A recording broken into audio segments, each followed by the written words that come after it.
Hi, and welcome to another ICS Impulse video. I'm Wendy Crumley Welsh, the product manager for ICS Impulse, and today we're going to be talking about reporting.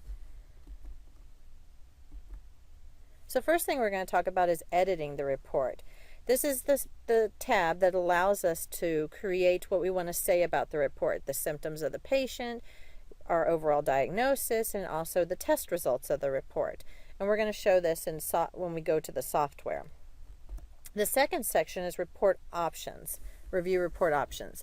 So here it's going to show us the test date and time and what is included in that test session, the various individual tests that we can include on a report, and then the report options for the ocular, motor, head impulse, and positional tests.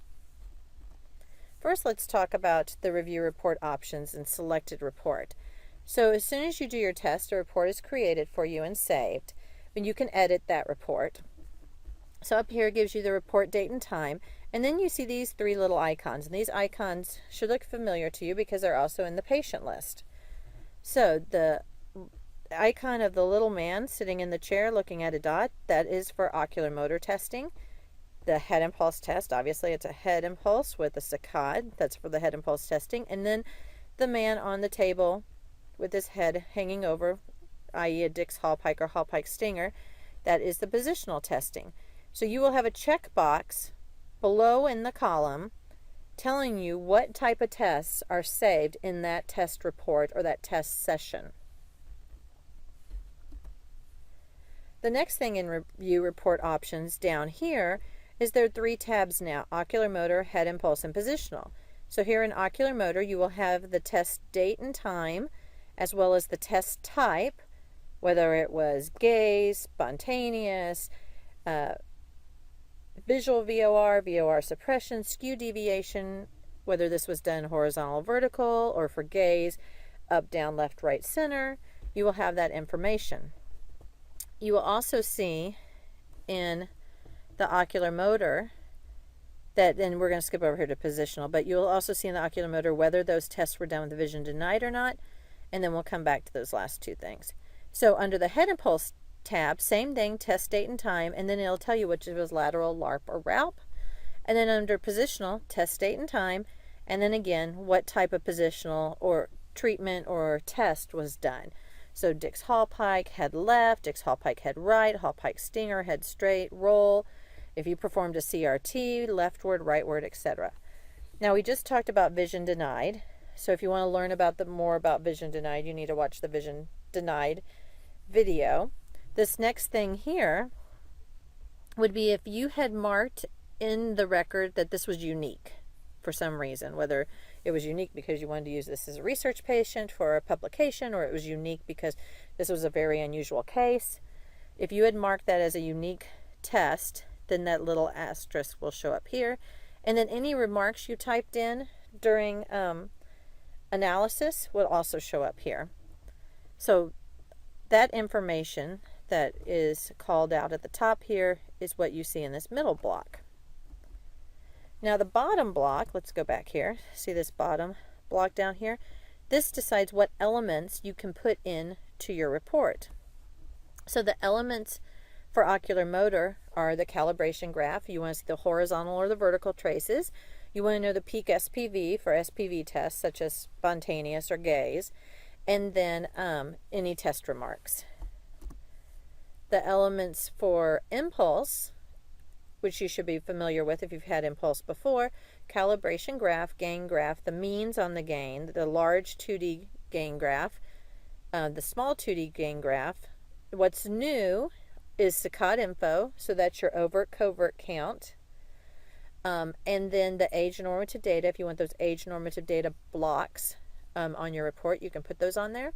The hex plot, progress data if you want to compare multiple test sessions, test info, and then test info would be the collection analysis information, the frame rate, etc., and then test remarks.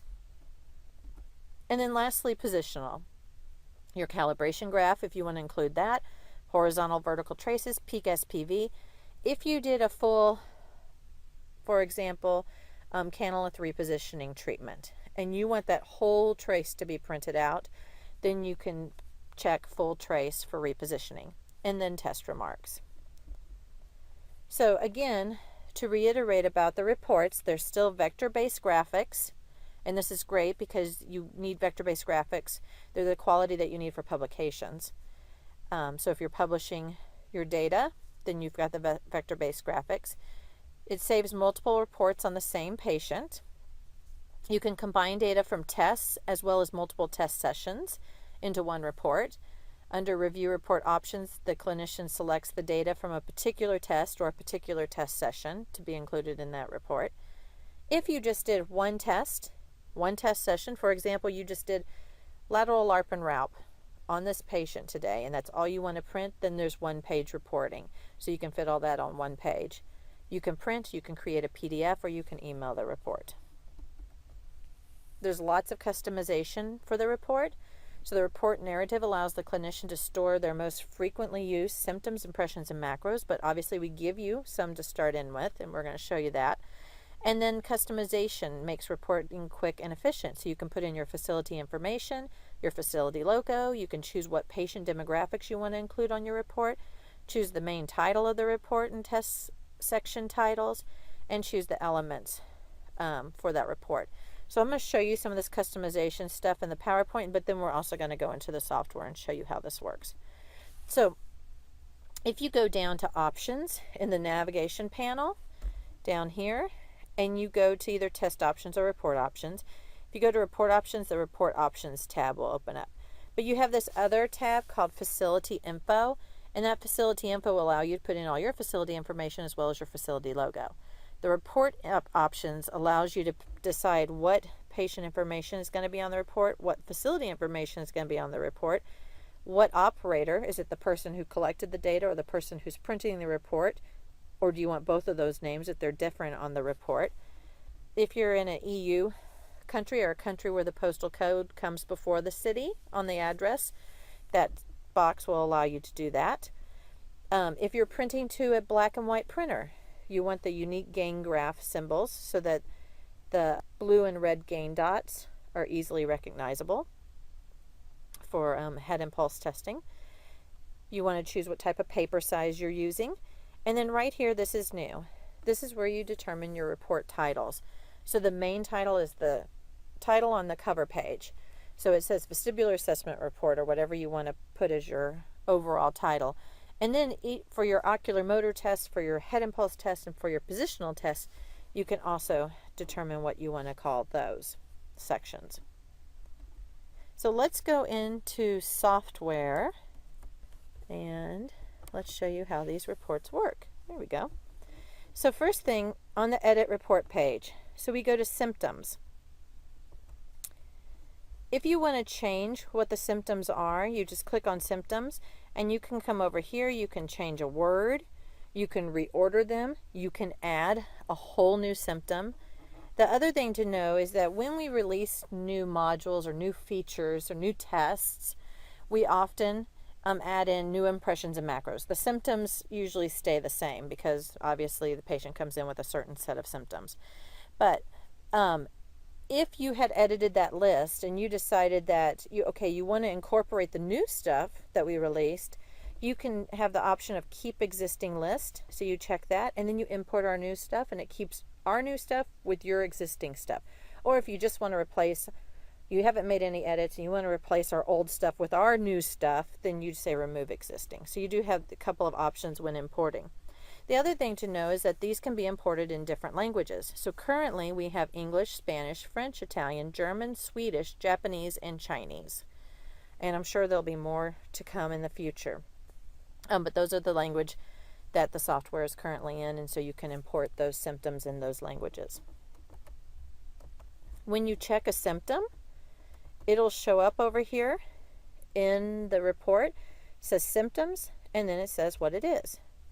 So notice that now, if you had an older version of software, when I check a symptom, I don't have to hit refresh or update or anything. It automatically just puts it in there for me. So now, what's different between any version before 3.0 and 3.0 on is the impressions. So previously, the impressions were very similar to the macros. Now what the impressions are is your overall diagnosis of this patient. So this patient results are consistent with a peripheral vestibular disorder or peripheral vestibular lesion on the left side. So that's your overall diagnosis based on all the testing that you did on this patient. The macros, however, are per test results. So for gaze, what was the gaze result? Well, all the gaze was normal. So gaze nystagmus was not present. Or gaze nystagmus was present for leftward gaze. So those give you results for each one of the tests. So then you have spontaneous nystagmus now. You've got vestibular ocular reflex. That's for visual vestibular ocular reflex as well as vestibular ocular reflex suppression. You've got skew deviation, head impulse, and then dynamic positional as well as repositioning. So lots and lots of macros. You just click a macro, insert it, and see it says findings. Let's click a couple impression up here so you can have an impression. So you say symptoms. These are what the patient was feeling when they came in, what they reported. The impressions, this is my overall result. Test results indicated normal vestibular function. And then my findings for each one of my tests. So if I had multiple findings, let's say I did spontaneous also, and I did my VOR test, and that's going to go on and on. So my gaze nystagmus was not present, spontaneous nystagmus was not present, and both visual VOR and VOR suppression tests were within normal limits. And you can keep adding to that.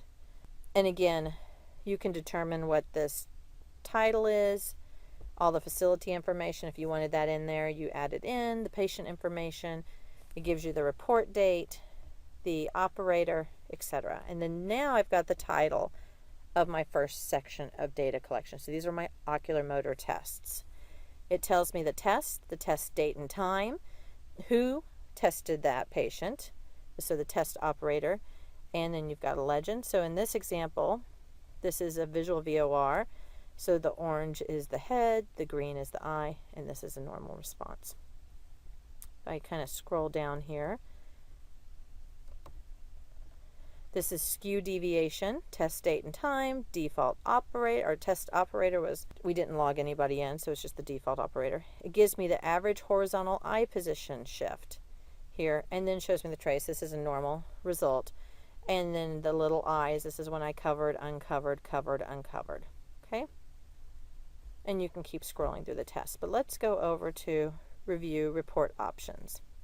So again, test date and time and checkbox of whether there's positional head impulse or ocular motor tests collected.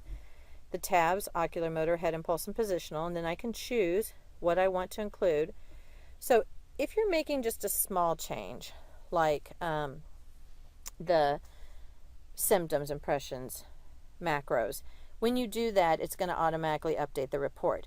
But if the change includes graphic changes, like you're adding a whole new test, or you're adding vertical traces when you used to only have horizontal up on your report, or you're changing something in the gain graph for head impulse. When you change those kind of things, then you need to click the refresh button to update your report. So if I was to take the vertical traces off here, let's do that, or actually let's go to an ocular motor so this will make more sense. Let's say I want to take the skew deviation off. See, I checked it, but it's still on my report. I need to hit refresh for it to go away. So now if you look at the report, the skew deviation is no longer there. We're going to make this a little bigger so you can see. Okay, so if it's a graphical change where you're adding or taking away something, you need to click the refresh button in order to update your report. If it's simple text, it typically will just auto update for you. Okay, again, these options down here will change when I change these tabs. Okay, so that allows me to choose which elements I want to include in my report. And then last thing, the ability to print. It will auto save, but you can click save if you make changes. PDF, print a PDF, and then email. This changes the view, so if I want to make something bigger or smaller, this button here basically fits the width. This will fit the document to the height, and then this will make it 100%, which I guess I'm at right now. There we go. So, and then that refresh button again if you're making graphical changes. So that's pretty much it. What's really nice is now you can print all of your test data in one combined report. You can choose. It's very flexible, easy to use, and the flexibility allows you to meet your facility's needs.